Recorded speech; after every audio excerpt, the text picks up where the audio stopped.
Beneath the apparently usual comings and goings, the US is into one of the most uneasy weekends it's known in many, many years. The country, it would seem, has thankfully been led by the calendar to pause, to take breath after reeling the last 2 days under what's come to feel like a market collapse, a feeling, of course, familiar around the world. More than $6 trillion lost in the largest 2-day wipeout ever. What's hit the markets has hit home here. This is a very investing nation, and as of last year, 62% of Americans own stocks through direct investment, pension funds, mutual funds, and within that average of 62%, 87% of high-income Americans own stocks compared to 25% of the low-income people. So where America is prosperous, it's been hit and it's been hurt. There are signs that the Trump administration is acutely worried too, and beneath that blasé sign that is putting out one after another that this is nothing really to worry about,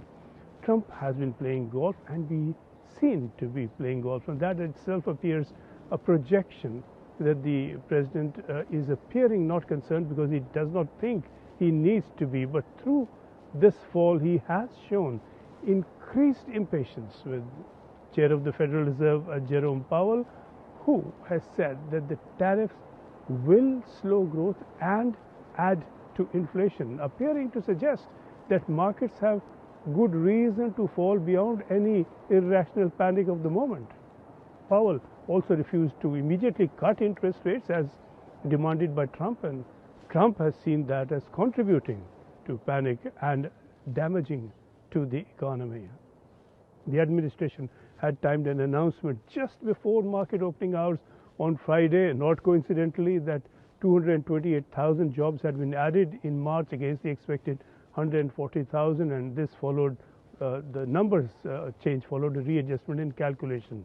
and the White House rushed to point to this as evidence that Trump's policies are working and delivering. But the tariffs, of course, came later, and the announcement did nothing to calm the markets. So after 2 dizzying days, this is turning out to be wait and watch weekend, waiting and watching very nervously to see if Monday will bring any relief, and who's not waiting to see if the markets begin to bounce back and how far and how fast.